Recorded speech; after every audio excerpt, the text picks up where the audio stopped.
आजची वार्ताहर परिषद मी एक साधारण महाराष्ट्रातला कार्यकर्ता, मराठी अस्मितेचा पूजक, मराठी स्वाभिमानाचा कार्यकर्ता आणि तिसऱ्या पानिपतच्या युद्धामध्ये शहीद झालेल्या मराठा सैनिकांचा आदर राखणारा एक कार्यकर्ता म्हणून आजही मी वार्ताहर परिषद घेत आहे.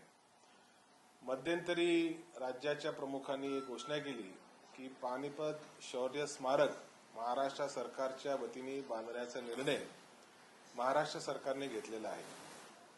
आता हा निर्णय उशिरा का होईना परंतु महाराष्ट्र सरकारने घेतला, परंतु त्याला एक पार्श्वभूमी आहे.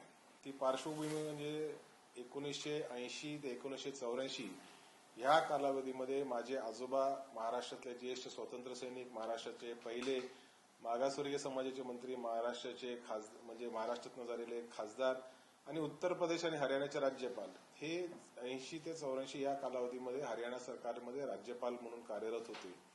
आणि जेव्हा जेव्हा ते पानिपतला जात असे तेव्हा त्यांना नेहमीच मराठा अस्मिता, मराठा सैनिकांची अस्मिता हा विषय त्यांच्या समोर येत होता. आणि म्हणून त्यांनी त्या काळी 1982 साली हरियाणा सरकारच्या निधीतून जवळपास 42 लाख रुपये मंजूर करून एक भव्य दिव्य स्मारक असं त्यांनी त्या ठिकाणी बांधलं.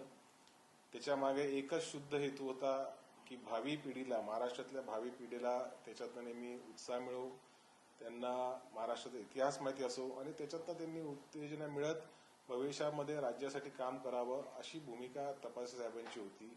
त्याच्यामध्ये कुठेही कुठला राजकीय हेतू नव्हता. आज महाराष्ट्र सरकारला 2025 मध्ये म्हणजे जवळपास 43 वर्षानंतर सदरचं स्मारक व्हावं असं वाटतं. स्वागतार्ह आहे. मी व्यक्तिगत तपासे कुटुंबाच्या वतीने त्या निर्णयाचं स्वागत करतो आणि हे स्मारक भव्य दिव्य झालं पाहिजे. तपासाहेबांनी त्यांच्या पद्धतीने जेवढं करायचं होतं केलं, पण तो आता राज्य शासनाने त्याच्यामध्ये भरीव असं लक्ष घातलं पाहिजे अशी संबंध लोकांच्या वतीने माझीही देखील मागणी, माझा पाठिंबा आहे. वास्तविक माझ्या पदरी असतं तर हे संपूर्ण स्मारक मी स्वतःच केलं असतं, परंतु तशी परिस्थिती नाही. पण मी पानिपतला लवकरच भेट देणार आहे. त्याच्यानंतर राज्याच्या प्रमुखांची भेट घेऊन माझ्या कुटुंबाच्या वतीने यथाचित जे काय स्मारकासाठी लागणाऱ्या गोष्टी आहेत ते माझ्या ऐपतीप्रमाणे मी राज्याच्या प्रमुखांकडे ते सुपूर्द करणार आहे. जितेंद्र आव्हाड यांचं मत वेगळं आहे आणि तुम्ही तुमची अटॅचमेंट असेल, भावनिक तुम्ही आहात, तर एकाच पक्षात असताना दोन वेगवेगळ्या भूमिका आहेत. आमचा पक्ष लोकशाही मानणारा पक्ष आहे.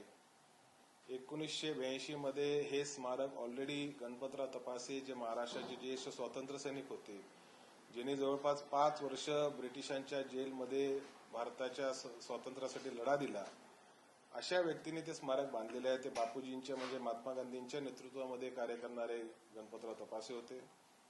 मुंबई सरकारचे ते मंत्री होते. एवढंच नव्हे तर मागासवर्गीयांसाठी पंढरपूरला 1947 मध्ये हरिजन मंदिर प्रवेश कायदा आणून पहिले पंढरपुराचे दर्शन घेणारे ते मागासवर्गीय समाजाचे नेते होते. त्याच्यामुळे आव्हाड साहेब किंवा इतर कोणी काय बोललं असेल ते काय पवार साहेब बोललेले नाहीत, ते काय जयंत पाटील साहेब बोललेले नाही. त्यांनी त्यांचं मत मांडलं. त्यांनी त्यांचं मत मांडायला त्यांना तो अधिकार आहे. मला देखील माझं मत मांडण्याचा अधिकार आहे. हे स्मारक प्रथम माझ्या कुटुंबाच्या प्रमुखांनी म्हणजे माझ्या आजोबांनी मांडलं. त्याच्यानंतर मी त्याच्यावर आता जाणार. महाराष्ट्र सरकारचं अभिनंदन मी करतो, राज्याच्या प्रमुखांचं अभिनंदन करतो आणि माझ्या ताकदीप्रमाणे जे काय होऊ शकेल त्याच्यामध्ये मी योगदान सरकारला त्या बाबतीमध्ये करणार.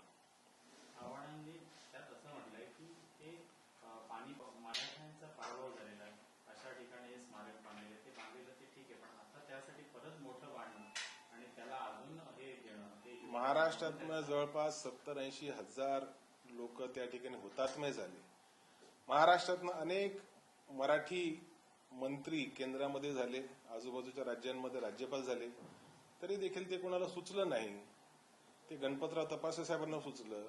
ते मराठी समाजाचे नव्हते, ते मागासवर्गीय समाजाचे होते. परंतु आपल्या मातीतला एक सैनिक, हजारो लाखोंच्या ह्याच्यामधला सैनिक त्या ठिकाणी मरण पावलेला आहे.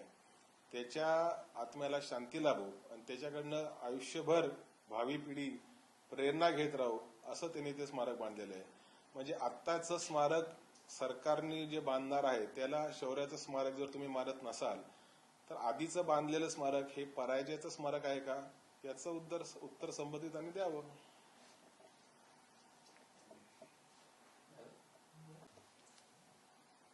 डन करायचं का? नाही केलं फिनिश झालं.